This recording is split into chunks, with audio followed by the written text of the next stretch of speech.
everybody, welcome to the Chess Harbor. My name is Raf and today I want to show you another game from the Zilveren Toren tournament.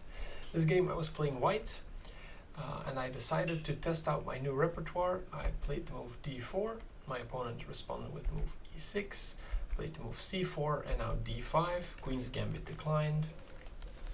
I played the move knight f3, knight f6 and the move g3. So I was trying this year to build a repertoire around the Queen's Gambit and more specifically about the Catalan opening, because I thought it was a very interesting strategical approach to chess where it's all about formulating ideas and not specifically about move orders and tactics like in King's Pawns openings. And yeah, it's very interesting to say the least. So this was my first game trying out the Catalan opening. My opponent goes into the main line with bishop e7, bishop to g2, now castles, and move c6. So he chose the closed Catalan setup. You can also go for the move pawn takes on c4 here, usually followed by white by queen to c2 to try and pick up the pawn again. This is the open Catalan. My opponent decides to play the closed Catalan with the move c6. Now, also queen to c2, so with the idea that if he ever takes there, my queen can recapture. The other idea is also to protect the e4 square, so I can eventually push with e4. Of course, now it's not possible because it's firmly under black's control, so I have to set that up. So knight b to d7, knight b to d2. So this is again with the idea of playing e4, so my opponent can't really stop this move right now, so it's going to be played either way. Rook to e8, and now as mentioned e4, d takes on e4, and this is already inaccurate by my opponent. The best move actually here would be to just keep the tension or either to take on c4, but he takes on e4. Knight takes on e4, knight takes on e4, and queen takes on e4. So I get a couple of piece trades, but my position opens up more and my pieces are just wonderfully placed now. Knight to f6, getting a tempo on the queen, that doesn't matter. Queen drops back to c2, it's the ideal square. It aims at the king side, it protects my center, it also sets up my other piece in development. So it's ideally placed there. Opponent plays bishop to d6, maybe one day looking to play e5, which is very sensible, but I'm going to stop that by playing rook to d1. So if ever he would try to play e5, I have the rook opening up on the queen. Queen to c7, just getting out of that step, but now that allows me to get a lot of free tempos in. So I start with the move c5, hitting the bishop, locking down on the queen side. So in a normal Catalan position, the aim of black is to play either e5 or c5. Now notice that c5 is just completely impossible because I have a pawn on c5 and I'm doing everything to stop the move e5 from happening. Now, opponent plays bishop to e7, I get another free move with bishop f4, the queen has to drop back as well. Now I get knight to g5, it threatens somehow to get some kind of attack going. It's not really the intention here. The intention is to reroute the knight. So that's what happens. I'm aiming at this juicy d6 square. So my opponent hops into d5. That's very normal in these positions as well. It hits my bishop, so I move my bishop to d6. Now if he trades it off, my knight is going to be a monster, so he just goes back. Doesn't want to take that trade. Now I take the opportunity here to take the bishop and then to take the knight, so I double the pawns. I had thought that he would take back with the queen here, after which I get a beautiful knight, kind of putting pressure on the b7 pawn, putting pressure on the rook. This position is very, very healthy for white to play, with simple ideas of just improving with moving the pawns up. Black does have this d5 square and this weak d4 pawn, but it's just so much easier to play for white than it is to play for black. But my opponent, he does not do that. He takes with the rook, so I take the opportunity to double his pawns in front of the king. So now I get some kind of structural damage I can play with. I move the queen to e4 with the immediate idea to start targeting these weaknesses. My opponent responds well, plays the move queen to d5, but I actually thought this was a good response, but it turns out to be a mistake. After queen to e2, with the attack on the queen with the bishop, the position would actually be very much preferred for white. I looked at all sorts of queen moves here. I looked at queen back to e2, I looked at queen d3, queen e2, queen check on g4, but all of these moves just seemed that black could equalize, especially with the move queen to g4, which is like the more obvious move. Queen to g5 just looked super stable, like if ever he trades, he gets back some kind of normal pawn structure. So that really didn't look appealing. So in the end, after queen d5, I decided to just take and still try and play against these damaged pawns there. So he takes back with the c pawn now, and I play the move f4. The reason why I play the move f4 is, first of all, my king wants to come to the center. Now he gets a clearer line to the center, and I also just really want to clamp down on this e5 break. So my opponent plays the bishop to d7.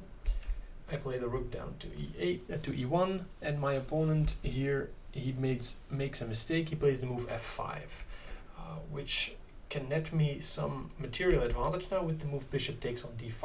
A very, very simple tactic, because of course he cannot take back because his rook is pinned. He plays the move bishop to c6, and here I started playing inaccurate, leading to just blundering. The best way for me to just win this position is to just take the bishop and then play this double rook endgame. Double rook endgames are very hard to win, but in this position I actually do have like the third rank to work with, and I can start just improving my rooks very easily. My king can improve very easily, and it would be a better position for me to play. But I thought keeping some kind of tension was better, so I played the bishop back to g2, and this actually leads to almost like a forced drawing position if black plays it correctly. So he starts by attacking my pawn. I defend my pawn, he doubles up, and yeah, I just have to sack the pawn at this point. So I play rook to e3, and he can just take the rook now. I can just take the pawn back now, so a pair of rooks comes off. I trade the bishops now, and in this position it is actually just a drawing rook endgame. So I still thought that I had some chance to play for a win. I still have these 3 versus 2 majority, so if I can somehow get this moving, he still has these damaged pawns which are harder to make moving. So if I can get the rook somehow activated, I can maybe still play for a win.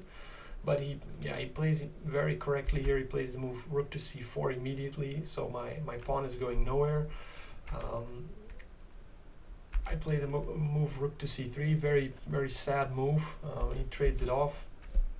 So now my pawns are doubled as well, and I can never make progress on the queen side without help. I plays the move f6, and here I thought for like 15 minutes, and I thought I had found a very simple way to still win this king and pawn endgame, which turns out to be just wrong. But I thought this was a really nice idea. I played the move g4, sacking a pawn, but immediately getting my king activated. So he takes my pawn, and I play king to g3. So I had thought that after the move h5 and king h4, there was just no way that he could stop, because his king is just farther away from the action. I can just start gobbling all these pawns, and eventually my h-pawn would just promote. But turns out that he just had a better move here. So if I play here and he just plays the move f5, I'm just busted here, and that's such an easy move, and I just completely missed it. So the move g4, it just doesn't work. But after the move king to g3, he actually played the move h5, which is losing, and I played the move king to h4, now e5, and this in this position, black could still hold a draw if played correctly, but the move e5 now loses the game, because now I can take, king takes, and this pawn is going nowhere. This pawn is too slow. So let's say he tries to run with the pawn, my king can easily catch up. So I would just be winning the game based off my h-pawn, and that is what I had originally thought after I played the move g4.